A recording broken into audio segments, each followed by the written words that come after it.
回到环球大战现场，我们继续跟4位专家呢来探讨美国内政现在是着火了吗？我们都知道啊，自从第2任期以来呢，川普总统不管是外交，不管是内政啊，他都做出了许多大动作。那被这个投资人津津乐道的就是呢，他好像化身了川投顾一样哈，很喜欢在这个社群平台上高谈阔论，然后带这个投资市场的风向，然后也让他周围的家人啊、亲信啊一起是赚得这个盆满钵满的。那虽然美股我们都知道今年的表现真的是很强势，但就是受惠于整个 AI 这个科技的革命嘛。但你说美国的民间经济真的好吗？我们要打一个问号。这个不是我在这边乱酸哦，因为有专家。谁呢？这个诺贝尔2008年的经济学奖得主克鲁曼，他就是看不惯川普很多的政策，他觉得太违反这个科学性了啊。包括他点出了3大宗罪啊，就是像是生产者还有消费者的物价指数上涨啊，经济的不确定性啊，还有一个很伤的一点就是他这样子朝令夕改，然后呢这样就是有点。乱无章法的很多政策啊，都让美国的全球公信力荡然无存了。过去作为这个全世界的老大哥，你现在没有公信力，你就很难带小弟了，好不好？那怎么解读这个经济大佬的言论？是说中了吗？还是作为经济学的这个专家来说，其实川普真的是在经济学上面不合格的？虽然股票被炒得很漂亮，我们来上志哥。我想，其实。在美国或全世界都知道呢，这克鲁曼他应该就是川普的最主要的黑粉，对，真的是黑粉。当然也可以理解啦，他作为诺贝尔经济奖得主，主要当时他提出的就是非常重要的所谓的这个新经济地理学的框架。简单讲就是说，国际贸易跟经济地理之间的这个部分的关系所产生的自由贸易。所以也就是说，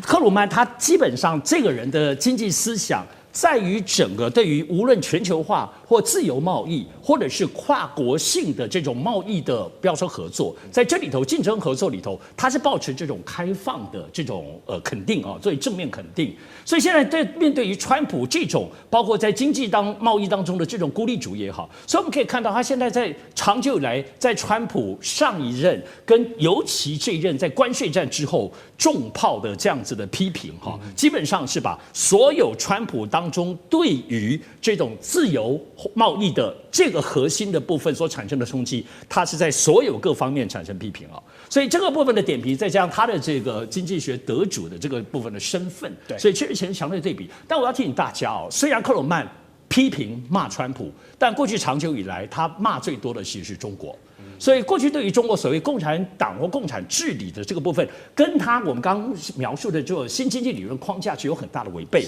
但虽然如此，克鲁曼其实是在2009年，就是北京奥运之后，还有2015年，都亲自去中国大陆2趟。跟那边的学者就各方面，包括金融货币都有很深刻的接触，所以到目前为止，虽然他骂川普，但是他在描述中国的部分来讲，往往是提到说，川普你这样做的部分你错了，你失败，对美国，中国在这一方面的话赢了，但到目前为止，他并没有肯定现在中国的这个贸易路线。对于中国现在包括这种也开始跟美国对抗这个部分来讲，可以看得出来他很谨慎哦。所以现在其实包括在中国大陆全世界在看，感觉起来克曼是不是算一算他的时间？这个时候也应该10年了，有没有可能去中国看一看了？跟中国现在的全新的，我们都知道这2年中美对抗，中国是全新的经济理论架构，无论包括内循环等等，都不是过去克鲁曼批评的内容。所以在这2者之间，目前看起来克鲁曼是专心对付川普，但对中国并没有具体的肯定。而在中美对抗上，他当然还是站在美国这一方，所以这里头所产生的影响，依然还是在美国跟全球的舆论跟经济学的这方面探讨当中，成为川普的一个肉中刺、眼中钉。眼中刺。但也希望这个克鲁曼这位学者有机会可以去中国看一看，更新一下他这个经济理论。当然，我相信这位这个知名的川黑的批评啊，川普应该不会有什么感觉了，但是。被共和党人自己的同志给背刺呢，那应该是比较痛。什么一件事情啊？这一次的川习会只谈了100分钟嘛，然后呢结束之后，川普就立刻上了空军1号，就回到美国去了。他说要回去白宫参加这个古灵精怪的 Halloween 万圣节派对，帮小朋友发糖果，展现这个慈祥的一面啊。但其实可能是要处理一些国内的麻烦事，因为呢，他那一套对全球发难的大关税野心哦，不好意思。被美国的参议院给表决推翻了，给打脸了。那你说是民主党人在作怪就算了嘛？没有哦，有4位共和党人跑票喽，对你自己的共和党大佬背刺了，那就是看不过去川普这个帝国主义式的霸道嘛。杨老师你怎么看？这次急忙返回是后加自愿烧起来了？对，其实老早他就在准备，可能现在他的全球对等关税战，搞不好会被否决掉。倒不是说担心被美国的参众议院给否决掉，因为这一次的参众议院虽然参议院是通过否决他的全球关税战，可是众议院要过并不容易。他其实是担心接下来11月5号开始的美国最高法院的审判。我们先讲在参众议院这边哈，参众议院其实都是现在共和党占多数，共和党在参议院里面是53席比45席，这次跑票4席，有2票去投到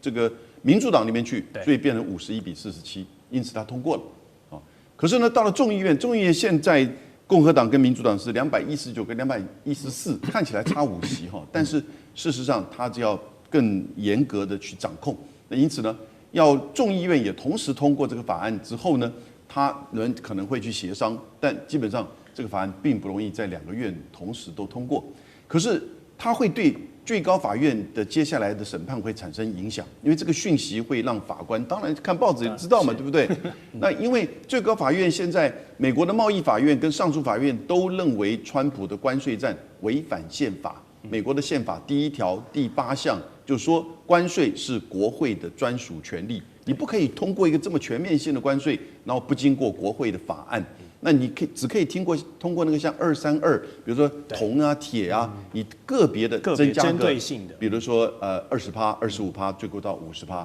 那可是呢，现在最高法院要审判，最高法院共和党提名的6比3席，照道理应该好像是容易过，可是你不要忘记哦，共和党提名的大法官通常比较更加支持自由贸易。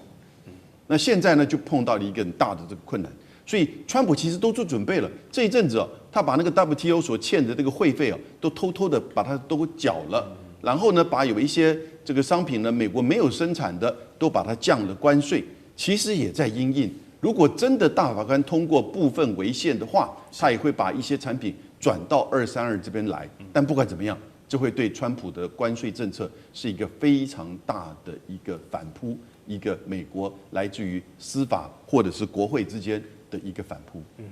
好，除了要处理这个国会方面的考验其实美国的国债近几年呢也是表现公信力一直在下滑啦，因为不断的借新还旧，然后这个债逐高台嘛，也大大削弱过去被这个金融教科书定义为无风险资产的一个口碑信任。那同时又助长了像黄金啊、加密货币这些东西的升高需求。大家都知道，光是2025年金价跟比特币就涨了多少去了。那川普家族也是靠着一人得道鸡犬升天大家跟着他一起这个投资加密货币，都不知道赚了多少钱了。我们说这种超越了内线简直是自己划线，我喊涨就涨，我要跌就跌的离谱事情，就没有人可以管他吗？所谓这个川普币啊，我们叫做民营币嘛，他发行了10亿枚，但是他自己流通了8亿枚，2亿枚出去，结果这个川普这个一操作之后呢，总共整个的市值提升到270亿美元，你就知道多高去了。为什么大家这个比较迷信类似比特币啊、民营币啊？因为这个是一个储存资产，类似这个黄金一样。但是问题它是空的啊！你看看这些衍生性的商品这些民营币上涨，也黄金也上，2个双上涨。但是不要忘了，黄金它有实体，对，我这是黄金啊。现在黄金上涨了，已经到每盎司4138块美元每1盎司。对，那现在那大家看那么贵，那我就来炒民营币，变成这个状况。那民营币为什么这么可以炒？我认为它有3大优势。第一个，今天川普他是总统啊，他可以政策面来制定。我来搞一个这个衍生性的商品，类似比特币，我搞个民营币。他是总统嘛？对啊，那就他自己，他成立了2家公司搞这个东西，搞这个民营。他儿子也搞这个。对，变成这个样子。第二个呢，消息面，你要知道，川普这个东西他消息面一放出去，哎呦，跟这个谈判过关了，又跟这个加拿大也好，日本也好，澳大利亚也好，欧洲的这些国家，谈到，哎，好像消息不错这个民营币就上涨了。你看，消息面是由他来控制的。一下不行的时候，所以股市也是一样，他就问你们都赚到了钱了吧？对，这就是我们讲的，它有消息面、政策面的优势在它，消息面的优势也大。第三个不要忘了，操纵面，谁可以操纵？川普可以操纵啊，对不对？大家来买这个，你放心好了，这个东西啊，引在上面，将来避险就靠这个了，就跟比特币一样，它是虚拟的，但是避险很好避险啊，而且很好在地下做交易。对，大家开始买了，所以又有操纵面也在川普上面。你这个3个优势都抓在川普手上，那你这样的话，大家是不是靠川普来发财了？真的，我们讲到了权力在上面，权力产生金钱，是权力增加资产，这就是个很典型的现象。没错，这是球员兼裁判了。好，不过美国当前要处理的这个内政的棘手事情啊，当然就是现在朝野还是要赶快尽快和好嘛，因为你联邦政府因为2党恶斗陷入停摆的局势，继续这样拖下去，拖越久越严峻啊。要知道，如果这个停摆时间再延长1周呢，就要创下史上最长的记录了。那这个 CNBC 引述国会预算办公室的预测呢，就是这次美国政府停摆导致美国国内的生产总值 GDP 到年底损失有多少呢？至少70亿美元。那如果你后面停摆再6周，停摆8周，都有一些相应的数字变化。可见这个国家机器如果继续摆烂不运作，那对美国全国的 GDP 还有公众利益都是巨大的损失。那相信我不用多讲。但是内政到外交，川普从第2任期以来，他都走得蛮一个极端的风格。那包含2026年的期中选举，在我们今天录影这天，其实就差不多剩1年的时间了。立将军，你觉得川普今年从2月这样上来一系列的骚操作，对于他明年的选举，他这样天上天下唯我独尊的路线，还可以继续走吗？我当然走不下去啊！我们今天很明显的，明年我在这边我就可以大胆的预测，明年的共和党选举应该是会以这个大败来收场。为什么我这样讲呢？第一个，我们就看，就刚刚我们讲的这克鲁曼所讲的第一句话来讲的话，这个消费者物价上涨现在来讲的话，这个通膨指数已经到达2.4%的 CPI 指数，但是核心指数已经到达3.0%了。所以这个美国的很多老百姓都已经感觉到物价已经在上涨第二个来讲的话，这个美国现在我们都知道，其实它失业率越来越严重因为 AI 取代的关系，包括到几个这种科技的 AI 的大的公司都目前都在裁员包括亚马逊等等裁员，而且裁到几乎10%，裁到很多那是不是美国这种关税政策原来是要将制造业拉回美国去提升美国的就业？但是我们看到现在美国就像克鲁曼所讲的嘛，它经济是一种不确定性，因为所有企业主到底要不要投资，他不晓得。你每天川普在那边踏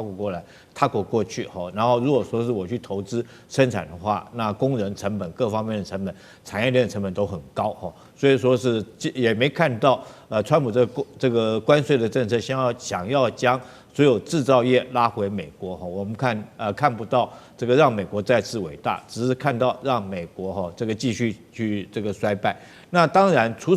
了这个关税的问题之外，我们看到川普这一段的骚操作包括到什么？包括到他走向的所谓极右的政策，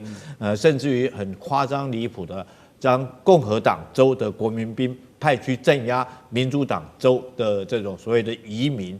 或者是说这个游民来讲，用这种军队去镇压，很多老百姓看不到。甚至于我们现在也看到，美国很多的地方都已经这个在周日的时候都有所谓无王的一个这种群众的运动叫反川普的运动，很明显。除此之外，其实上我觉得川普很多自己国内的问题他都没有解决当然这是长久以来美国自己本身的问题。当然第一个就是他们所谓的这种多元性别政策然后或者是说他堕胎持枪等等，这些都走极端的主义。那当让美国老百姓会这个反对反抗，尤其是说我们刚刚讲的，如果说是连我们都看出来，他在这个图利他自己的家族，借着炒作这些货币、炒作股票，难道美国群众会不知道吗？所以我们看到共和党为什么有4个人倒戈？这共和党的议员他会求自保对不对？我希望说是我倒戈，然后将来选举的时候，我才可以得到我的选民的支持。所以从这一叶知秋，从共和党里面有4个人倒戈我们就看明年共和党选举可能非常非常的严峻